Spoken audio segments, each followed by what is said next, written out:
Indépendance totale. 7h, 10h sur Radio Courtoisie, ligne droite, Corentin Périni.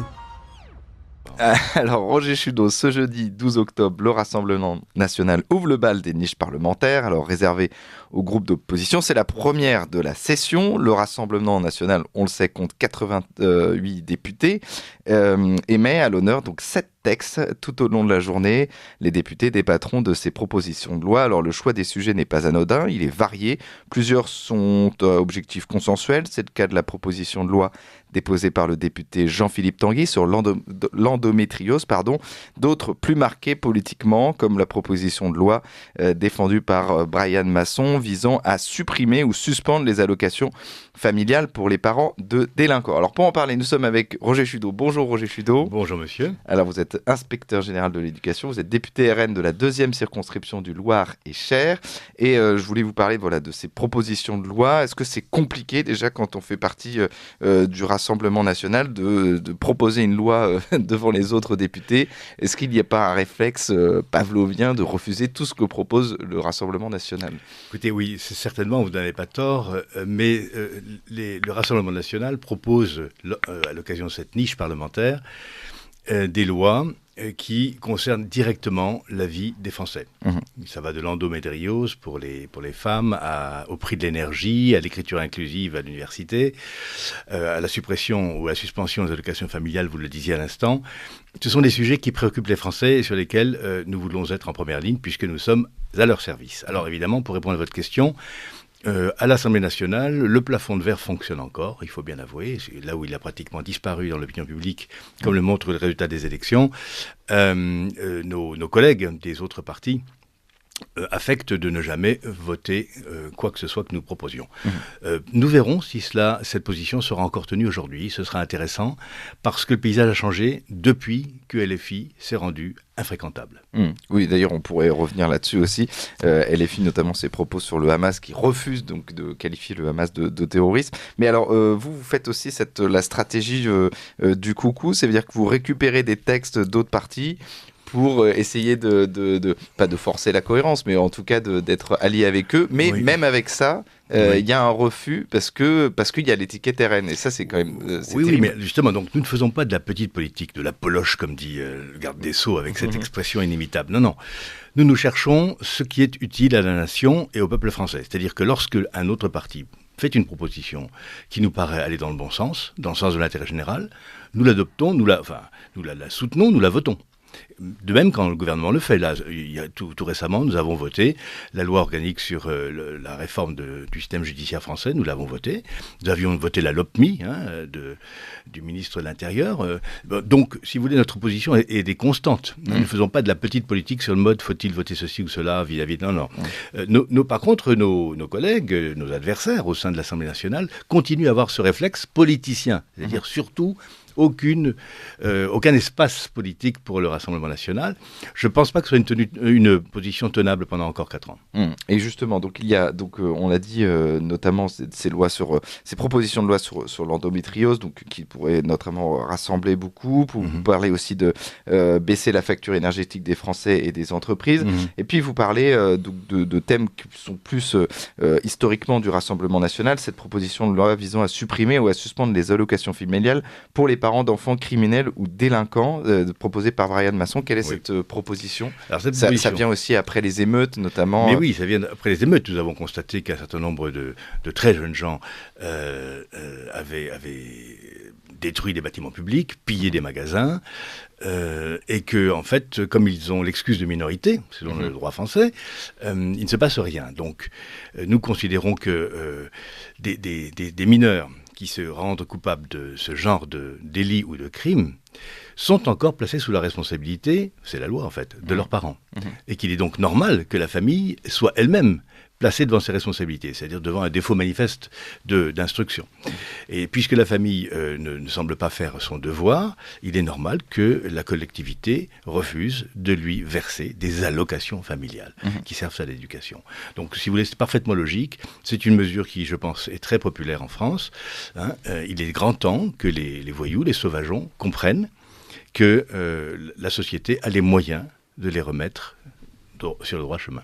Et alors vous parliez des émeutes avant l'été, puis on pense évidemment à ce qui se passe en Israël, et puis une partie de la jeunesse française qui soutient notamment le Hamas, enfin le groupe terroriste du Hamas, et justement qui donc propage notamment des images sur Internet de soutien au Hamas. Il pourrait rentrer aussi dans cette catégorie, c'est-à-dire des personnes qui en fait s'excluent de la communauté nationale. Je le pense. Évidemment, dans le texte que nous présentons, la suppression ou la suspension des allocations familiales est prononcée à la suite d'une condamnation pénale d'au moins 2 ans. Donc c'est quand même assez sévère. Mais dans le cas que vous citez, en effet, l'apologie du terrorisme est un délit. Si ces jeunes ou leurs familles sont poursuivis par le parquet et condamnés, et à mon avis, ils tombent parfaitement sous le coup de la loi que nous proposons. Alors, il y a cette loi, puis il y a une loi, évidemment, sur l'écriture inclusive, parce qu'on le sait, vous êtes très attaché à ça, notamment vous étiez, on l'a dit, inspecteur général de l'éducation nationale, enfin, vous l'êtes peut-être toujours, d'ailleurs. Non, je suis à la retraite. Vous êtes à la retraite, c'est gentil, vous êtes très attaché, d'ailleurs, à l'éducation, et vous nous parlez de cette, l'écriture inclusive. Alors, pour les auditeurs qui ne le savent pas, c'est quand c'est une écriture difficilement lisible. Et je vais lire l'initiative de votre texte. L'interdiction de l'écriture dite inclusive dans les éditions, productions, publications scolaires et universitaires, ainsi que dans les actes civils, administratifs et commerciaux. Donc, qu'est-ce que c'est le but de cette l'écriture cette inclusive est une sorte d'aberration qui est également une démarche idéologique. L'aberration, c'est que, comme vous le disiez, on ne peut ni la lire, ni la dicter, ni la réciter, ni la chanter, n'est-ce pas, puisque c'est une écriture qui associe à chaque terme masculin, après un tiret ou un point médian, comme on appelle ça comme ça, une forme féminine. Et après, il y a encore la forme, il y a la marque du pluriel, le cas échéant. Ce qui fait qu'en fait, les textes sont complètement défigurés par cela. Et ça repose sur une idéologie qui est, à mon avis, une aberration, c'est-à-dire que notre langue, la langue française, qui est multiséculaire, qui s'est créée tout au long de l'histoire, serait, selon les tenants de l'écriture inclusive, une langue viriliste, c'est-à-dire masculine, androcentrée. Elle serait l'expression linguistique d'une domination patriarcale multiséculaire.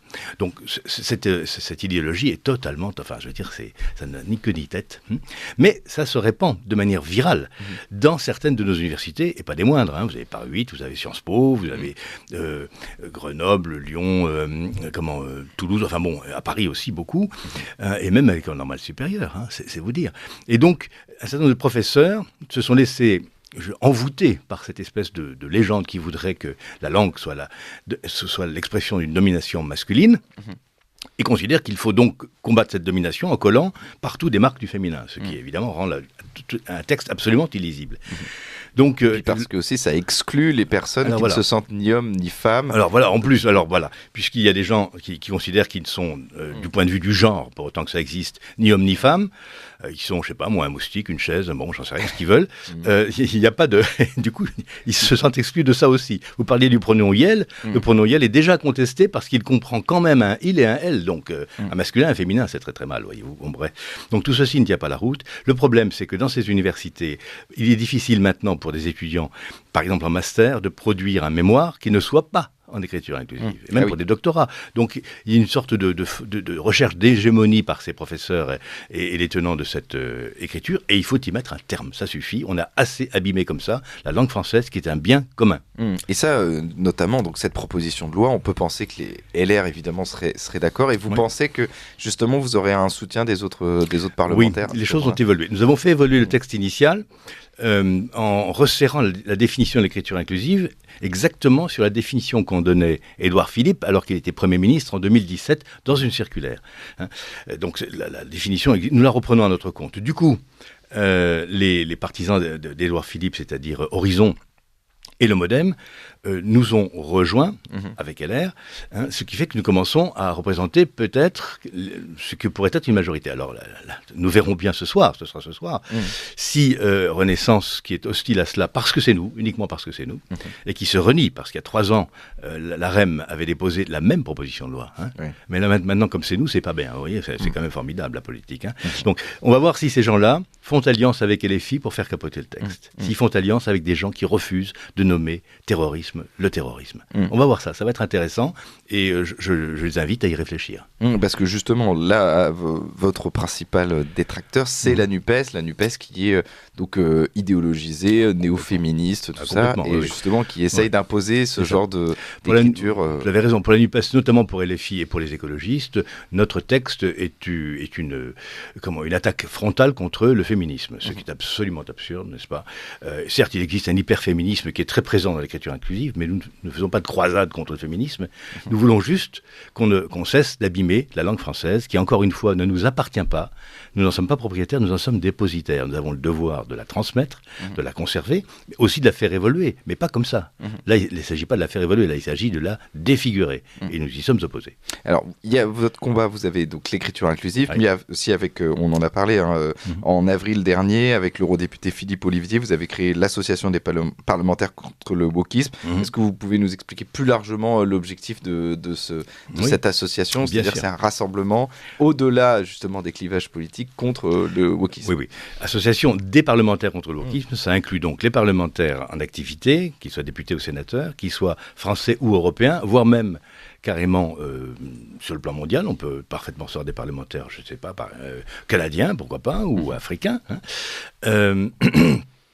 Et donc, nous avons pour objectif, par le travail législatif, de nous opposer au wokisme. Le wokisme est une entreprise de déconstruction, alors là, pour le coup, tout à fait identifiable, y compris d'ailleurs par le CNRS et par l'université, qui ont parfaitement compris de quoi il s'agissait. Ce sont des déconstructionnistes, en français, donc des wokistes. Wokiste vient de la racine woke, c'est-à-dire être éveillé. Bon, ça vient des États-Unis, et ça repose sur un postulat qui, encore une fois, est absolument frontal, mais absurde à mes yeux, c'est l'histoire du monde serait l'histoire de la domination du patriarcat blanc occidental sur le reste de toutes les minorités. Les femmes, les noirs, les musulmans, les gros, les handicapés, les animaux, enfin bref, tout quoi. Bref, tout est de notre faute. Tous les oppressés. Voilà. Donc l'histoire du monde est simple pour ces gens-là. Les blancs sont les oppresseurs. Alors voilà, les hommes blancs, mâles, hétérosexuels, c'est vraiment la lie de l'humanité. C'est nous qui avons, d'une certaine manière, oppressé le monde entier. Donc quand on a une vision aussi, caricaturale de l'histoire, on s'en prend à tous les piliers d'une civilisation. C'est ainsi que ces gens renversent des statues, les peignent en noir ou en jaune, veulent réécrire des textes, y compris littéraires, dans le sens de ce qui est politiquement correct, de la diversité, et ainsi de suite. Et l'écriture inclusive en fait partie. Théorie du genre, antispécisme, enfin bon, on a toute une panoplie, tout un éventail de champs de lutte, qu'ils appellent d'ailleurs intersectionnel, c'est-à-dire qui se recoupent. On peut être noir, obèse, handicapé, et donc on est 3 fois opprimé, vous voyez. Donc c'est un vrai délire. Ces choses se répandent de manière virale, là aussi, dans les milieux intellectuels de gauche en partie et d'extrême gauche. Nous y sommes opposés, nous considérons que c'est un danger réel pour notre société et qu'il faut y faire pièce. Et plus profondément, ça s'immisce aussi dans l'éducation nationale, et donc c'est une espèce de propagande qu'on donne aux enfants à l'école publique. Et ça, évidemment, ça c'est peut-être ce qui rassemble le plus les gens, c'est-à-dire à la limite les gens pensent ce qu'ils veulent quand ils sont adultes, bien sûr. Mais pas touche à nos enfants. Non, nos jeunes enfants sont mis sous influence avec la complicité active du ministère de l'Éducation nationale. Exemple, dans les écoles et les collèges, le planning familial fait des conférences où il distribue un lexique du planning familial où vous pouvez lire un pénis n'est pas un organe sexuel. Un pénis n'est pas un organe sexuel masculin. C'est-à-dire qu'en fait, on nie même la biologie la plus élémentaire. On nie le sexe. C'est pour des enfants de quel âge ? Je dirais CM1, CM2, donc 8-9 ans jusqu'à 10 ans, puis après au collège. Et c'est courant. Donc... Le wokisme se dissimule aussi vers la protection, sous le paravent, la protection des LGBT, n'est-ce pas ? Donc avance comme ça progressivement ces pions et tourne boule littéralement nos élèves, que d'ailleurs les familles commencent à protester sérieusement. Quand on dit à un garçon de 7 ans, tu t'appelles Jean mais tu pourrais bien t'appeler Jeanne, cet enfant rentre à la maison et ses parents le regardent effarés en disant qu'est-ce que c'est que ça ? T'as appris ça à l'école ? À l'école publique, donc financée par tout le monde. Voilà, avec l'argent public, avec l'argent des citoyens, des contribuables, on vous enseigne des absurdités pareilles. Si vous voulez, là, il faut arrêter. Là, ça devient dangereux. Et donc, l'association a pour but d'arrêter tout cela. Et justement, et de montrer aussi ce qui est important, c'est parce que évidemment le Rassemblement national a une réputation de parler seulement d'immigration ou d'Europe. Là, vous montrez aussi que vous êtes à l'aise sur d'autres sujets et que vous devenez un parti, vous êtes un parti sérieux et que vous vous occupez de toutes les préoccupations des Français et que vous êtes aussi la voix de la majorité silencieuse, notamment sur ces questions de wokisme. Tout à fait. Nous nous préparons, c'est très clair, à gouverner dans 4 ans, quand Marine Le Pen accédera à l'Élysée. Donc il faut être présent dans tous les espaces qui intéressent la vie de la nation. L'éducation en est un qui est tout à fait capital, n'est-ce pas ? C'est un sujet que nous voyions d'autrefois d'assez loin, mais maintenant, ça y est, dans le programme de 2022 de Marine, il y a déjà tout un livret sur l'éducation, c'est « Aime l'éducation », je vous invite à le lire, c'est très intéressant. Et nous allons perfectionner tout cela et montrer que nous sommes tout à fait capables de réformer le système éducatif qui en a grand besoin, parce qu'il est en pleine déliquescence. Et alors justement, on en a parlé au début, mais évidemment je suis obligé de vous en parler, de ces députés de la France insoumise, parce que pendant un moment, c'était les députés diabolisés, en tout cas à l'Assemblée nationale, c'était les députés du Rassemblement national. Aujourd'hui, on voit bien qu'il y a une espèce de renversement, notamment ces députés insoumis qui refusent de condamner le Hamas, de désigner le Hamas comme une organisation terroriste. Vous voyez qu'il y a une sorte de renversement à l'Assemblée nationale, c'est-à-dire qu'aujourd'hui les députés Rassemblement national sont plus corrects, en tout cas on ne leur reproche rien, contrairement aux députés insoumis qui semblent en roue libre. Oui, tout à fait, c'est tout à fait visible.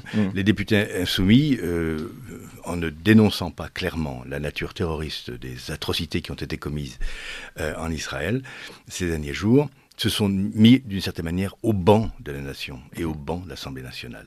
Je l'ai vu il y a 2-3 jours lorsque la commission a examiné pour des raisons techniques rapidement encore quelques amendements sur la proposition de loi d'écriture inclusive. Ces amendements étaient tous portés par LFI, ils ont tous été balayés.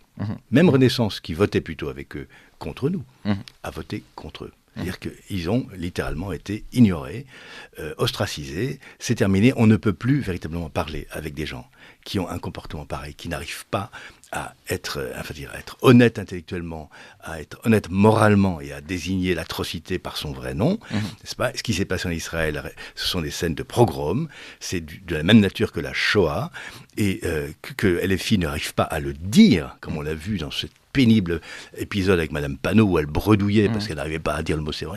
Bon. Et à l'Assemblée, ils ont refusé aussi d'applaudir. Oui, voilà, ils se sont levés certes, mais ils sont restés bras croisés, n'est-ce pas, alors que nous applaudissions le discours de la présidente qui assurait Israël et son peuple de la solidarité de la représentation nationale de la République française. C'est quand même invraisemblable d'avoir fait ça. Donc je pense qu'ils ont commis une faute morale, qui est aussi une faute politique, n'est-ce pas ? Et je pense que tant qu'ils n'auront pas clarifié leur position, soit démissionner de LFI, soit que LFI change de point de vue, ils seront infréquentables, absolument infréquentables. Mais alors, évidemment, tout politicien fait un calcul. Ils pensent que pour eux, il y a un calcul électoral. Comment vous expliquez ce refus ? Le calcul électoral est clair, n'est-ce pas ? Ces gens-là considèrent que la société se créolise, comme dit leur chef Mélenchon, et leur électorat est très largement celui des quartiers prioritaires de la ville, où ils sont bien implantés, n'est-ce pas ? Notamment dans le 9-3 et d'autres. Et donc, je pense que leur comportement est strictement électoraliste. Ça n'en est que plus vulgaire. Je veux dire, c'était déjà moralement condamnable, mais là, c'est carrément vulgaire. C'est lamentable, n'est-ce pas ? Ils pensent sauver leur peau politique en évitant de nommer l'innommable. Merci Roger Chudeau. Je rappelle que vous êtes ancien inspecteur général de l'éducation nationale, député RN de la 2e circonscription du Loir-et-Cher. Puis on continuera à suivre avec vous ces propositions de loi, suspendre les allocations familiales pour les parents d'enfants criminels ou délinquants. Et puis sur cette écriture dite inclusive qui, on dit, et en plus est illisible. C'est bien le dire. C'est illisible. On ne peut pas la lire à haute voix, c'est impossible. Voilà, donc, on ne peut pas la lire à haute voix. Essayez, vous allez voir, c'était amusant. Et qui était idéologique et qui rassemble bien au-delà donc, des clivages politiques. Merci Roger Chudeau. Merci à vous.